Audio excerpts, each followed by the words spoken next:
Üçüncü aşama tamir videomuzda merhabalar arkadaşlar. Saatimizin marka modeli ne olursa olsun Mi, Hailu, Amazfit, Honor, Huawei, Apple Watch, Samsung ve tüm replika ürünleri de dahil edersek tüm akıllı saatlerin çalışma prensibi aynıdır arkadaşlar. Aynı işlemleri uygulayabiliriz.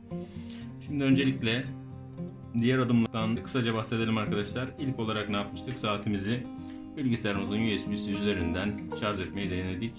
Ancak amperi düşük geldi. Daha sonrasında 1000 amperlik bir adaptör kullandık. O da olmamıştı. Saatlerimizin yaklaşık %20-%30'unu çalıştıracak yöntem yüksek amperli veyahut quick şarj. Her marka model Mi'nin olur, Samsung'un, Huawei'nin, Oppo'nun veya Apple'ın quick şarj özellikli veyahut yüksek amperli adaptörle şarj ettiğimizde saatlerimizin %30'u çalışıyor arkadaşlar.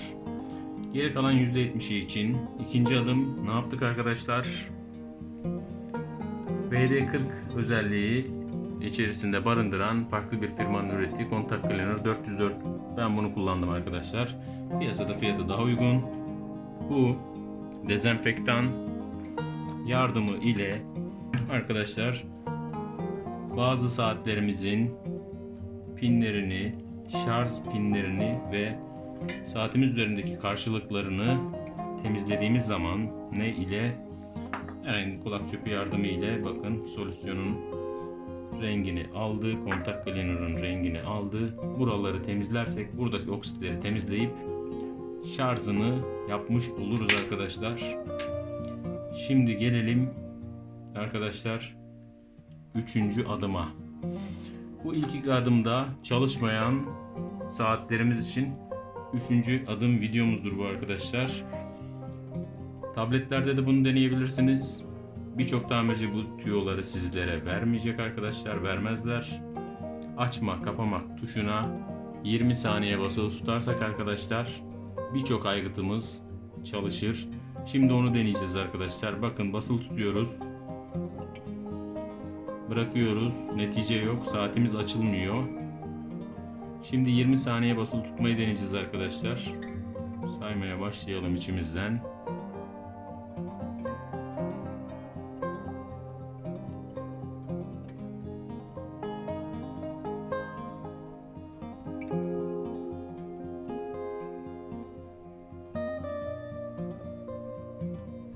Evet, 18. saniyede geldi arkadaşlar.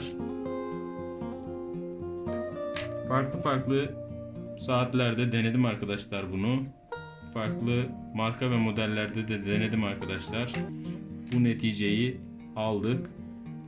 Telefon ve tabletlerde bu koşul geçerli arkadaşlar. Nasıl bilgisayarımızı 10 saniye boyunca power tuşuna bastığımız zaman resetleyebiliyorsak, cihazlarımızda da genelde bu 20 saniye olarak belirleniyor üretici firmalar tarafından. Arkadaşlar bu tamiri de denersek arkadaşlar netice alabiliriz. Yine yüzdelik olarak %10, %20 akıllı saatlerimizde açılma meydana geldi. Bununla ilgili yorumlar da yine kanalımızdaki buna benzer tamir videolarının altında ben başkaca önerilerde de bulunuyorum arkadaşlar. Birinci adım, ikinci adım videolarımızın farklı boyutları çekildi. Onların altında tabii ki izleyicilerimizin sorduğu sorulara cevap veriyorum ve bu yöntemle çalıştırdığımız birkaç saat olmuştu arkadaşlar. Denemenizi öneririm sizlerin de. Evet arkadaşlar, bu yöntemde olmaz ise ki artık çember daralıyor. Dördüncü aşama, ondan da size bahsedeyim. 3 ve 4. aşama videomuz olmuş olsun bu arkadaşlar. Daha öncesinde Samsung tablet tamiri videosu çekmiştik arkadaşlar. O videoyu dikkatle izlemenizi öneririm. Tabletimizin bataryasını söktük ve anakart üzerinde bulunan artı ve eksi kutbu bir iletken yardımıyla birbirine değdirdik. İçerisindeki elektriği boşalttık ve bataryamızı geri taktığımız zaman iletim sağladık. Tabletimiz çalıştı arkadaşlar. 4. aşama bu olacak arkadaşlar. Şimdiden peşinden bilginiz olsun. Onunla ilgili şu an bir video çekmedim.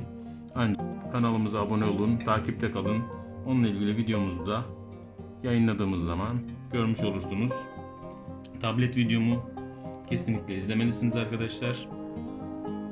Buraya kadar netice alan ve alamayan arkadaşlar lütfen yorumlar kısmından yazsınlar. Biz de yüzde kaçı hangi yöntemle tamir oldu tam olarak netleştirelim veya olamadı tam olarak netleştirelim arkadaşlar. İzlediğiniz için şimdilik teşekkür ediyorum. Tekrar görüşmek üzere.